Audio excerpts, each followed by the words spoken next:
Thank you, Mr. Speaker, for giving me this opportunity. And Mr. Speaker, I want to thank Honorable Duale for raising this issue. Mr. Speaker, let me start by saying that I very respectfully and honorably disagree with the courts, especially on the issue of the basic structure. Mr. Speaker, I want to say that just the way the country has given us this opportunity to legislate as members of parliament, we have also given honorable men and women the opportunity to serve us in the judiciary. And when they sit in that position, they sit as a few honorable men and who will give their views, which may differ from our views.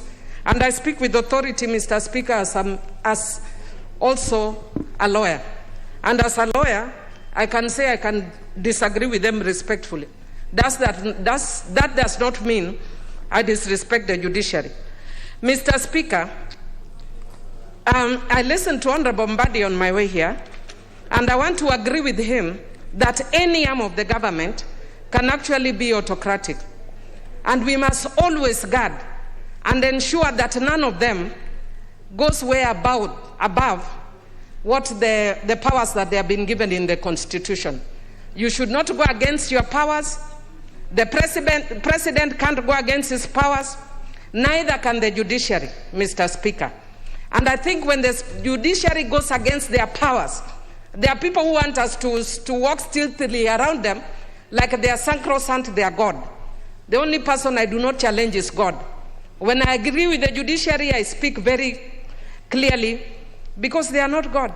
Even when I disagreed with the president, I say very clearly because it's not God. And if I disagree with you, Mr. Speaker, I will say clearly because you are not God. The only person I may disagree with, but I will not say, is God. And Mr. Speaker, I want to say, yes, I may disagree with God, but I may disagree, but I will not say because it's God. Mr. Speaker, I want to say the reason I do not agree with the basic structure concept is, Mr. Speaker, I know that I was a litigator on the issue of public interest law or public impact litigation, what you call the lacunas or the lacunas of law, generally, Mr. Speaker. But this applies when there is no provision in law. When there is clear provision in the Constitution about the way we need to go, then we can't operate as though we are working in a vacuum. There are very clear provisions.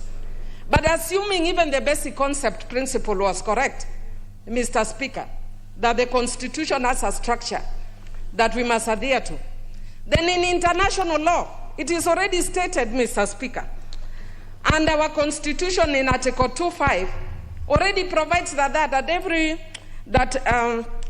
the Constitution of Kenya will accept every principle of international law. And Mr. Speaker, one of those principles is actually what is called the jus cogens principle, Mr. Speaker. And in jus cogens principle, Mr. Speaker, it provides that no country shall provide for standards or shall provide a law or shall legislate a law that goes against certain standards. And Mr. Speaker, those standards include issues of self-determination, issues against torture, Mr. Speaker. But what the court is saying does not include this, Mr. Speaker.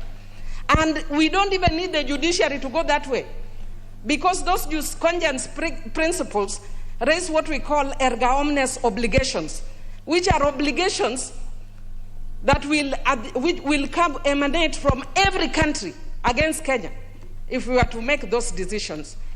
Mr. Speaker, I think this is a very dangerous path, especially for minorities. Mr. Speaker, as you are making this decision, I know that we still have the next step, which is the Supreme Court, and your decision should take that into account. But I want to tell the women of this country that this has sounded the death knell on the two-thirds gender principle, because it's a basic structure principle, Mr. Speaker. It is a basic concept principle, because it says how the Parliament of Kenya is structured. So as the women of Kenya, let us get used to 47 until death do.